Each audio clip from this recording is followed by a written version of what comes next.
So we all know Mr.2, Bentham of the Wild, or just Bong Clay in some cases, right?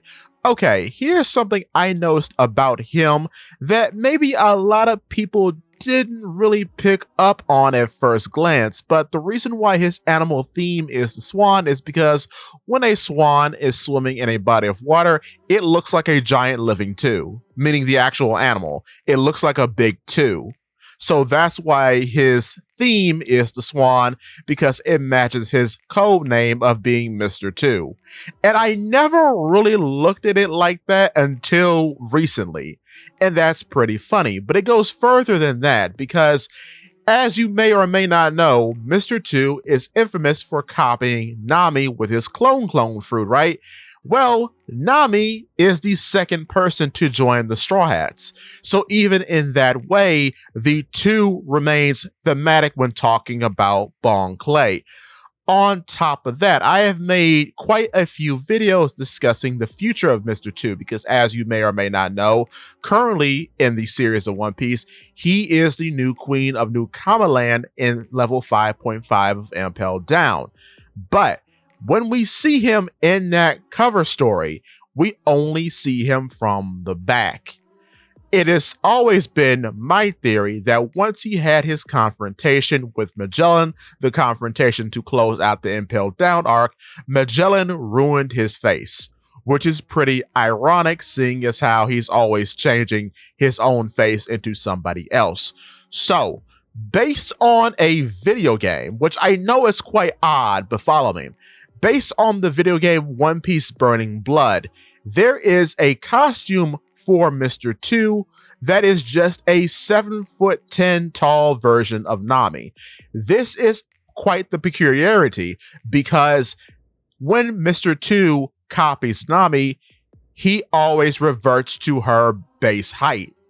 So, for him to be a 7'10" tall version of Nami, that must mean that he's using a combination of his own height with Nami's body proportions.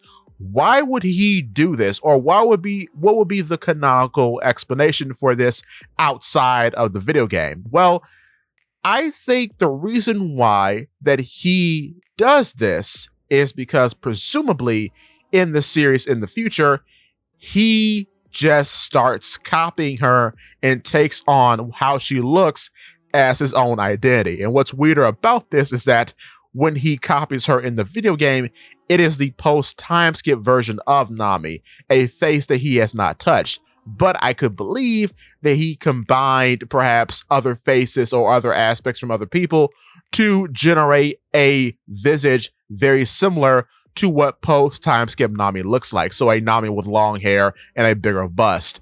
I think he lives as her now because it's a continuation of the joke that was first started in the Alabasta arc. So now he, Mr.2, is perhaps permanently living as the second person to join the Straw Hats. And I think that's kind of funny in hindsight. But also, this could possibly mean if the video game was actually foreshadowing to actual story events, that the weakness highlighted in that Mr.2 versus Sanji fight is completely gone now, and he has learned to use this weird amalgamate of his own body and Nami's body with his Okama Kenpo, meaning that weakness doesn't exist anymore and adapted because his original form is presumably highly deformed. What's even funnier about this is that Sanji's nickname for Nami is Nami Swan.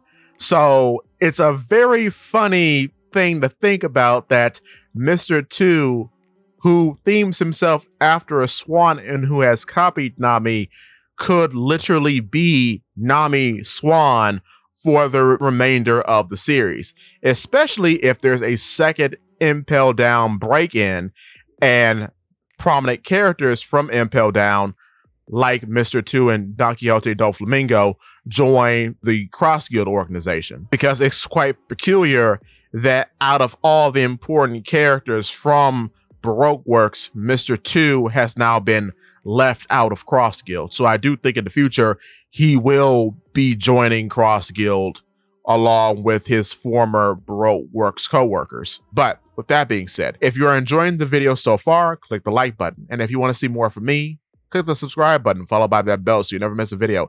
In addition to, if you could, hit the hype button because it really does help. And with that being said, give me your thoughts and tell your friends about Polypede Works.